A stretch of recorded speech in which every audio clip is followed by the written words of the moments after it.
एकं नित्यं विमलमचलं सर्वधी साक्षिभूतं भावातीतं त्रिगुणरहितं श्रीगुरुं तन्नमामि।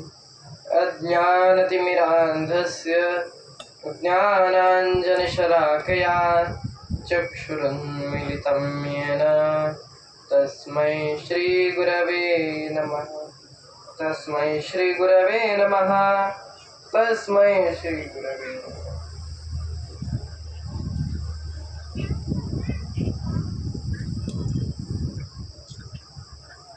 तुमच्याकडे किती हात आहेत? दाखवा बरं,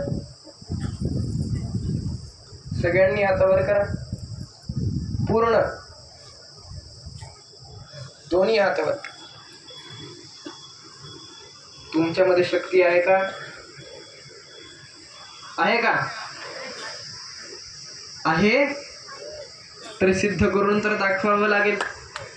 संत शिरोमणी मन्मथ स्वामी महाराज की, राष्ट्रसंत सद्गुरु शिवलिंग शिवाचार्य महाराज की, जगज्योति महात्मा बसवेश्वर महाराज की।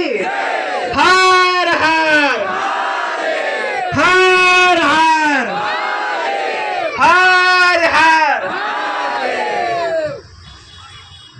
कळाली का तुमची शक्ती? हा,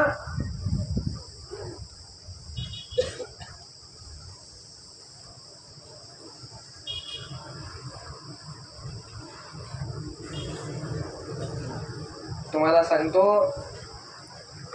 सगळ्यात जास्त शक्ती कशाने प्राप्त होते? शक्ती कशाने प्राप्त होते?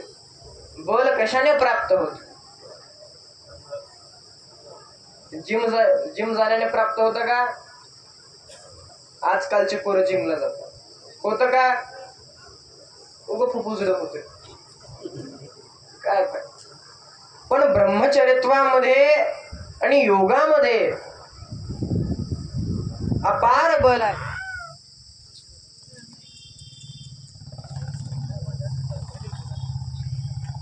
जे ब्रह्मचरित्व आहे व जे योगी ब्रह्मचरित्वाचं पालन करतात,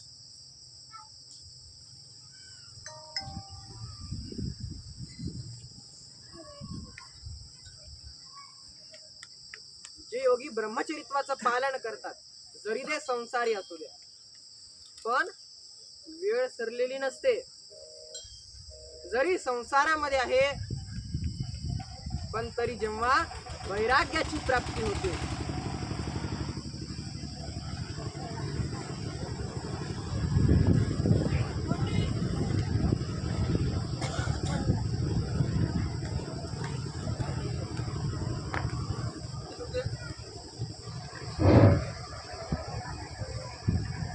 जरी व्यक्ती संसारामध्ये असला आणि जेव्हा वैराग्याची प्राप्ती झाली, बसवलिंग स्वामी सुद्धा असेच होते।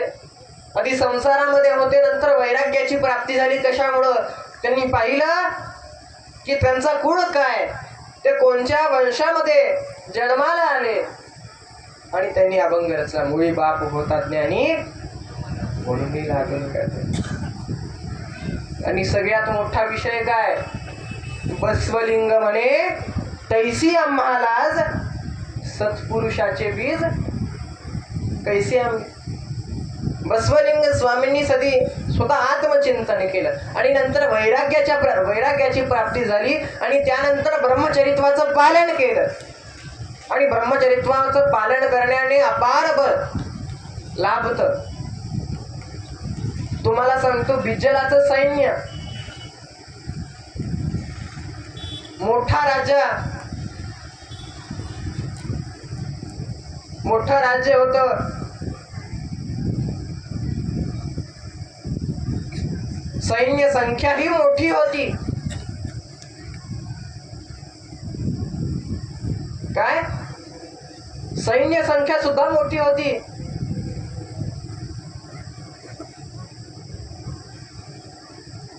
ही गोष्ट तुम्हाला माहितीच असेल की महात्मा बसवेश्वरांनी कल्याणमध्ये येऊन अनुभव मंडपाची स्थापना केली आणि पहिला लोकशाहीचा पाया जडला. आजचा जो पार्लमेंट आहे तो म्हणजे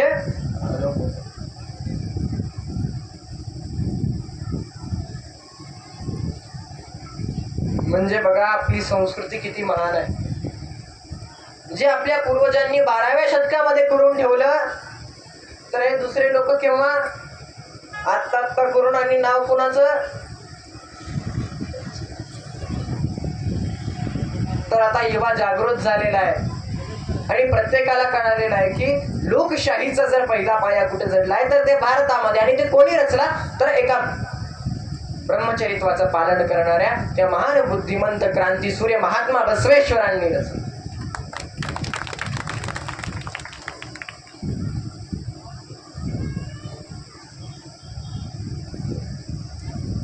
अनुभव मंडपाची स्थापना केली आणि अनुभव मंडप अल्लम प्रभूच्या हवाले केलं. आणि 770 जे शरणी होते त्यांना अनुभव मंडप पुढे चालवण्याचा आदेश दिला आणि कल्याण सोडलं.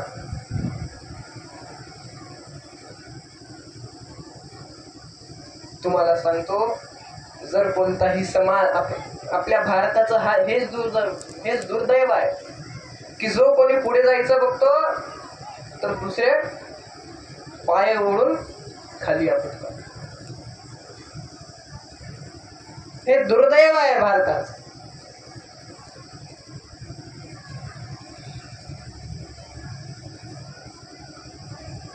कधी महात्मा बसवेश्वर आलम प्रभूंच्या दरबारामध्ये काम करायचे त्यामुळं महात्मा बसवेश्वरांना बिज्जल कसा आहे याची संपूर्ण माहिती होती. म्हणून बिज्जल काही करू शकला नाही. आणि जेव्हा महात्मा बसवेश्वरांनी कल्याणाचा त्याग केला बसव कल्याणचा त्याग केला तेव्हा एक सुवर्ण संधी लाभली. कोणती एक सुवर्ण संधी लाभली कुणाला बिज्जला. ती कोणती की जी एवढी मोठी अर्थव्यवस्था कल्याणमध्ये महात्मा बसवेश्वरांनी स्थापना केली त्याला पाडण्यासाठी. तोपर्यंत शरणांनी अनेक वचने लिहिली. तुम्हाला सांगतो वीर वैरागिनी अक्का महादेवी माताचं एक वचन शरणांच्या 100 वचनांच्या बरोबर होतं. केवढं ज्ञान असेल.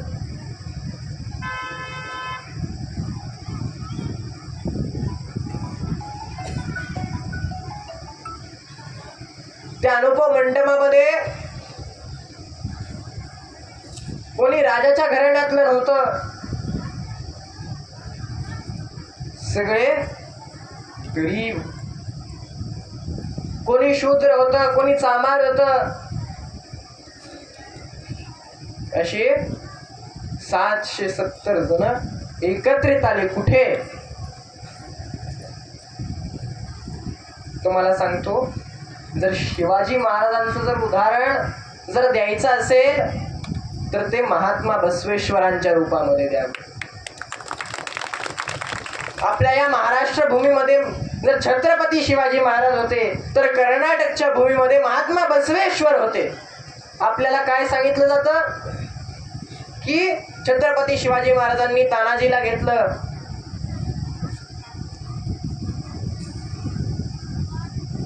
व अनेक वीर मराठ्यांना एकत्रित करून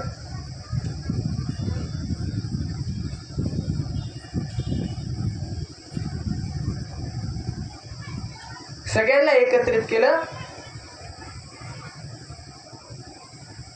आणि मराठवाड्याची नीव राखली.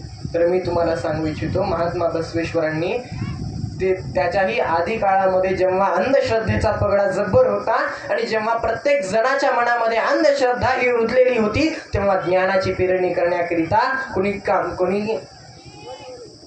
कपडे धुणारा असेल, गाढव राखणारे असतील, गुराखी असतील, सांबार असेल व स्त्रिया असतील त्या सगळ्यांना एकत्रित एका छत्रामध्ये आणलं, ते म्हणजे अनुभव मंडपामध्ये आणून त्या वचनांची लिखाण सुरू केली. कशाकरिता? तर प्रत्येकांचा उद्धार व्हावा त्याकरिता.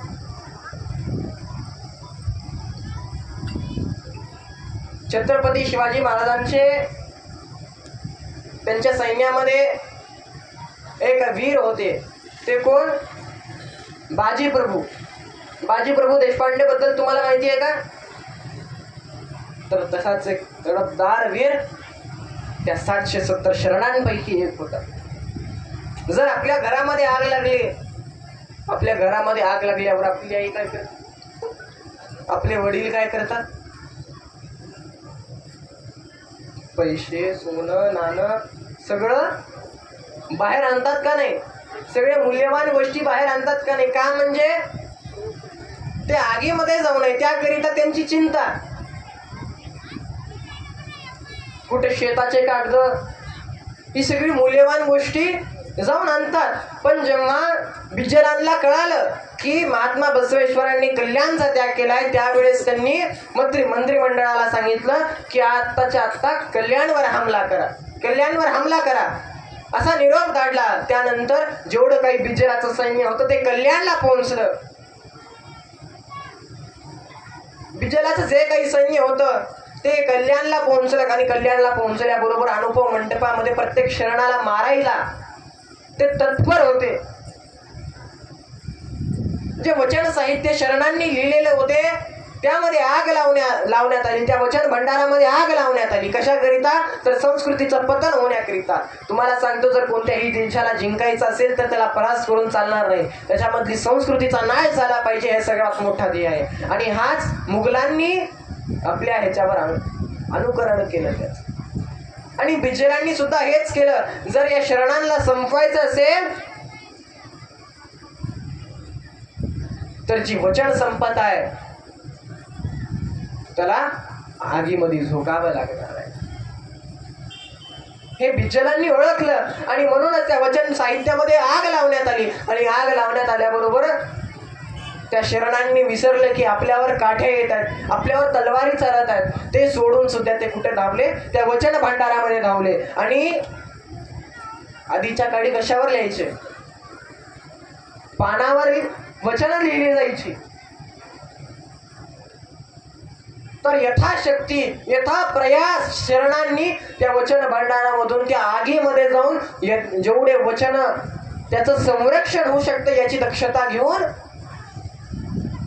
जेवढे वचन आपल्यासोबत घेऊन जाता येतील, जेवढे वचन आपल्या हातामध्ये बसतील तेवढे वचन घेऊन जंगलामध्ये पळून गेले. आणि तेवढ्यामध्ये वीर सैनानी काकय्या हे बिजलाच्या सैन्यामध्ये होते आणि ते तलवार चालवण्यामध्ये माहेर होते. तुम्हाला सांगतो, काकय्यांना बिजलाच्या सैन्यामध्ये का सन्मानाच्या दृष्टीने राखलं जायचं, पण तरी तेवढा सन्मान तेवढा मान त्यागून सुद्धा फक्त महात्मा बसवेश्वरांच्या वाणीवर त्यांनी तेवढं मान सर्व त्याग करून ज्या हातांनी तलवार चालवली त्या हातामध्ये महात्मा बसवेश्वरांनी काय अंकणी दिली आणि वचन लिहायला सुरुवात. तर ते पौरुष महात्मा बसवेश्वरांचं आहे. ज्या हाताला कधी अंकणी धरून माहित नव्हतं, ज्या हातांनी सदा तलवार चालवल्या त्या हाताला वचन लिहिण्याला भाग पाडलं.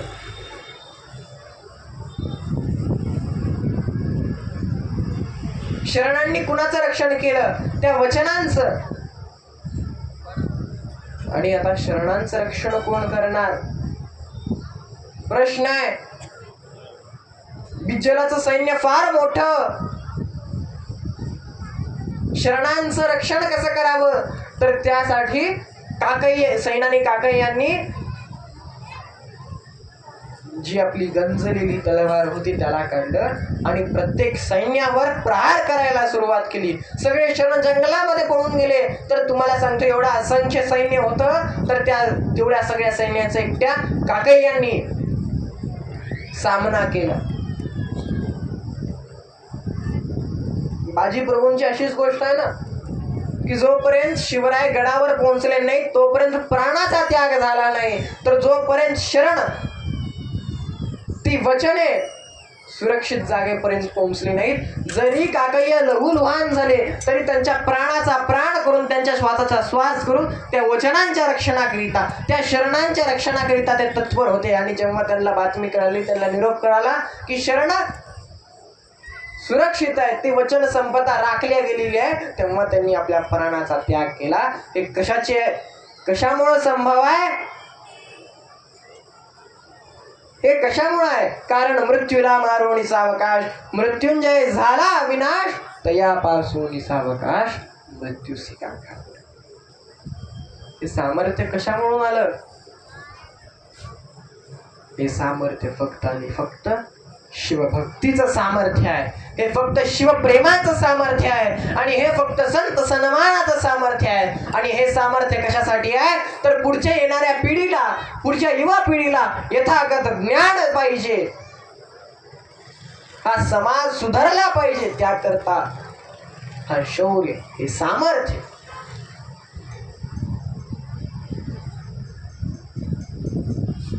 अशीच काही गोष्ट झाली होती जेव्हा संत शिरोमणी मन्मथ माऊलींच्या घराला आग लावण्यात आली.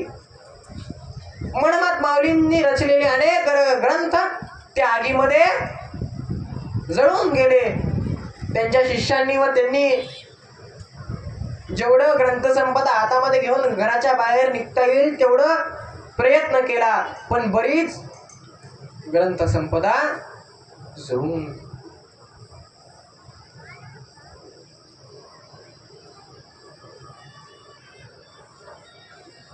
आणि तुम्हाला सांगतो हे कशासाठी, ग्रंथसंपदा कशासाठी वाचवली? वचन, आपल्या प्राणाची आहुती दिली तरी वचन वाचवले. कशाकरिता? जर काकय्यांना वाटलं असतं हे फक्त वचन आहे, यांच्यापेक्षा जीव फार महत्वाचा आहे, तर ते जीवित राहिले असते. पण नाही.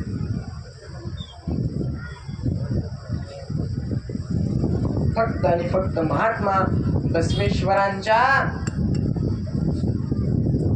एका बोलीवर महात्मा बसवेश्वर काय म्हणायचे? तात म्हणायचे. काकय्यांना तात म्हणायचे. बसवेश्वर कुठले? उच्च कुळात. आणि काकय्यांचं कुळ लहान होतं, पण तरी हे दृष्टीमध्ये न पाळता की काकय्या हे नीच जातीचे आहेत, तरी ते सुद्धा काय तात म्हणायचे, आजोबा म्हणायचे काकय्यांना. आणि हाच विश्वास शेवटपर्यंत काकय्याने, तो विश्वास जो महात्मा बसवेश्वरांनी काकय्यावर ठेवला तो मरणापर्यंत सोडला नाही. तर आपल्या संतांनी आपल्यावर विश्वास ठेवलेला आहे, आपल्या महात्मांनी आपल्यावर विश्वास ठेवलेला आहे. ज्यांनी आपल्या प्राणाची आहुती देऊन वचनांचं रक्षण केलं, ज्यांनी आपल्या जीवाची पर्वा न करता त्या ग्रंथ संपदेचं रक्षण केलं, त्यांनी आपल्यावर विश्वास ठेवलेला आहे.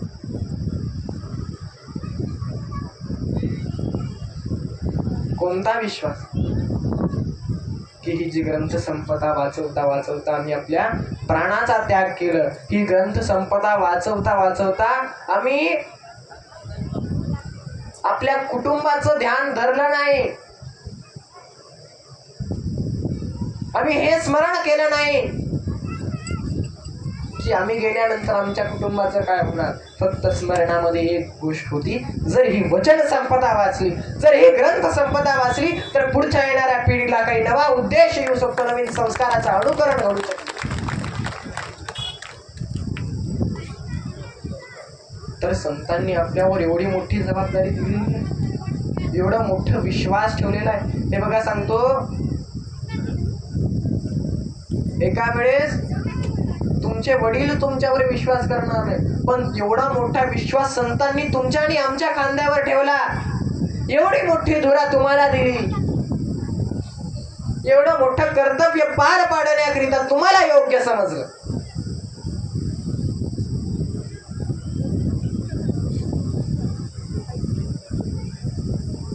आणि त्या महात्म्यांचं ऋण कधीही फेडू जाऊ शकत, कारण ते फार मोठं ऋण.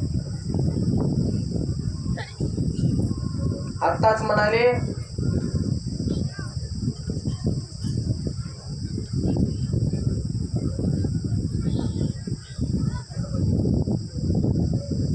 सेवापासून जी सेवा आहे, तुम्ही सेवापासून काय झालो, काय झाले, सेवा निवृत्त कधीही होत नाही.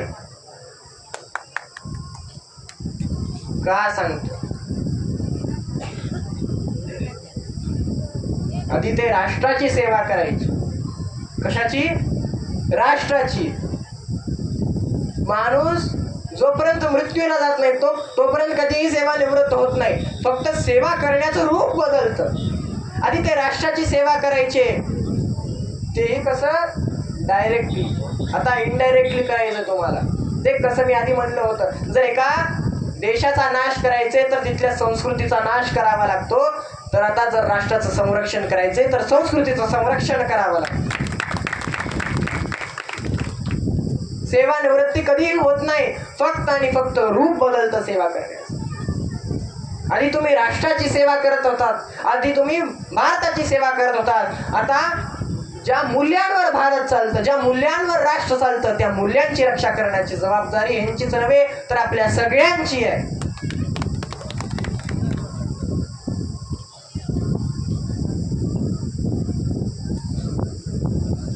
आपल्या या भारत भूमीमध्ये एकटे महात्मा बसवेश्वर नाही, एकटे संत शिरोमणी हनुमंत माऊली नाही, एकटी अक्का महादेवी नाही. असे अनेक संत आहेत, असे अनेक महात्मे आहेत ज्यांनी जीवापार श्रम केले, जीवापार प्रयास केला. तुम्हाला आणि आम्हाला संस्कृत करण्यात. पण आपण झालो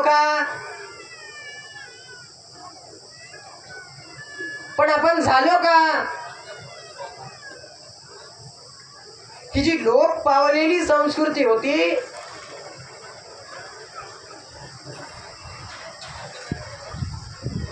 जर संस्कृत करायचंय तर ग्रंथसंपदा फार महत्वाची आहे. आणि ज्या वेळेस आपली आजी आजोबा होते, तुम्ही जाऊन विचारा,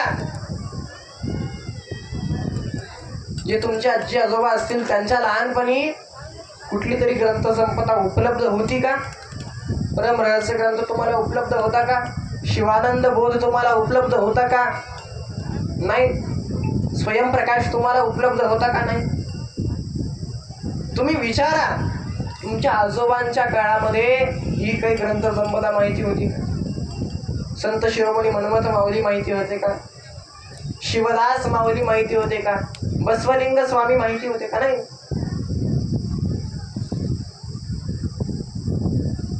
का म्हणजे ही संस्कृती लोप झालेली होती. लोप म्हणजे काय, अगदी विनाश पथावर होती.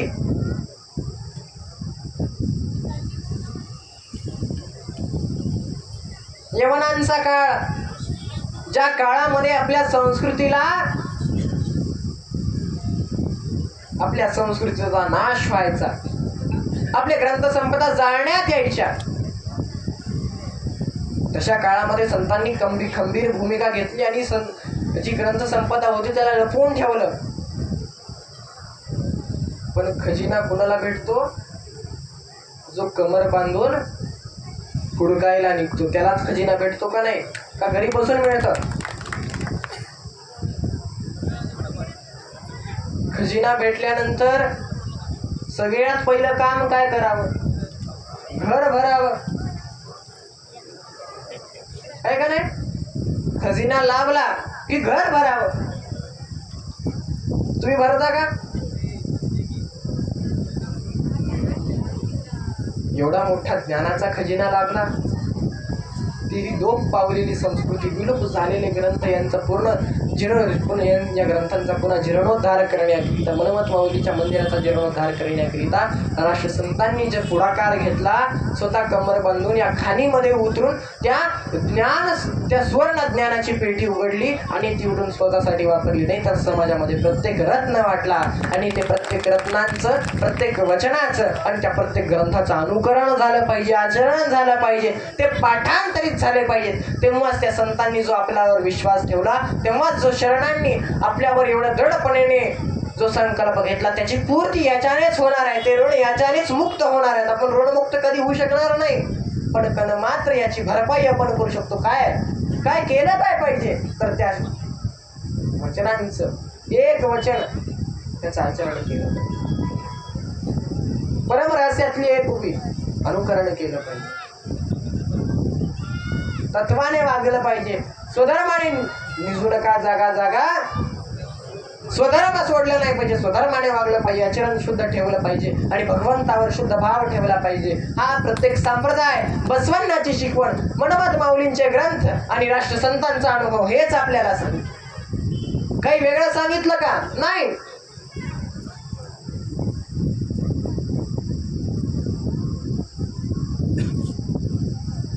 तर हेच महात्मा बसवेश्वरांचे तत्व, राष्ट्रसंतांचा अनुभव आणि मनमत माऊलीचे अभंग. फक्त याच्या अनुकरणानेच त्यांचे ऋण मात्र फेडू जाऊ शकतात.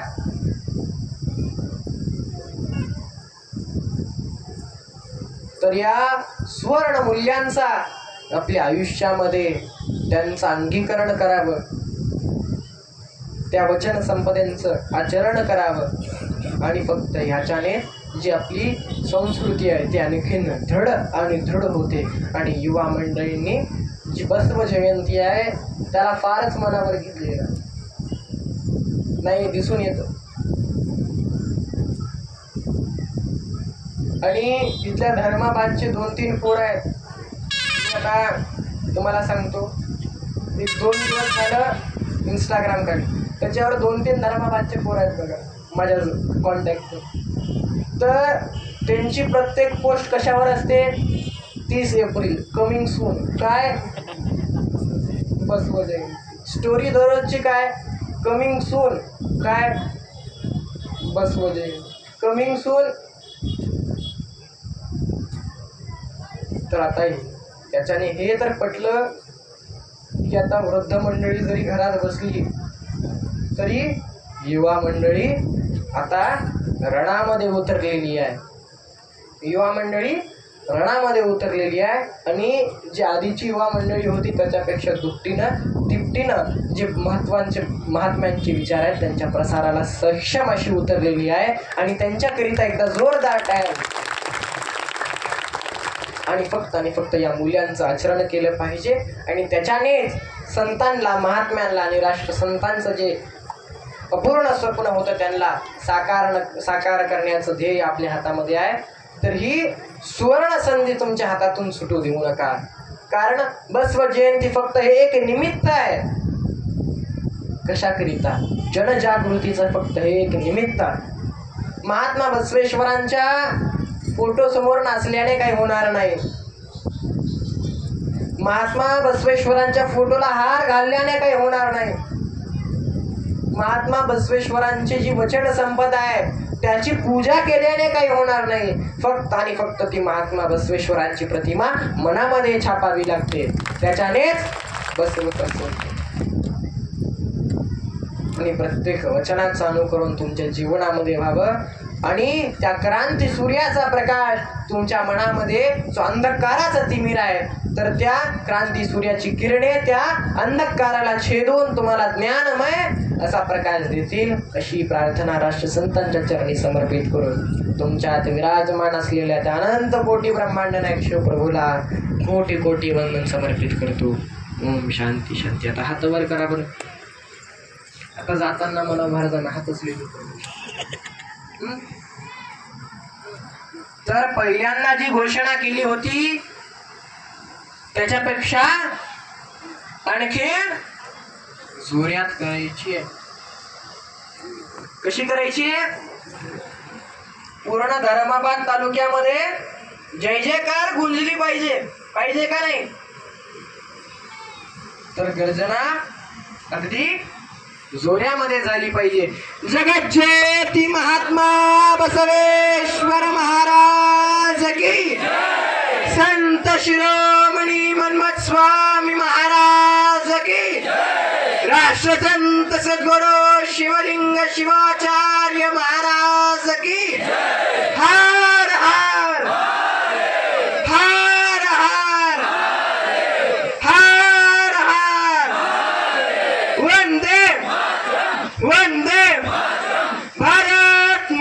की भारत माता की भारत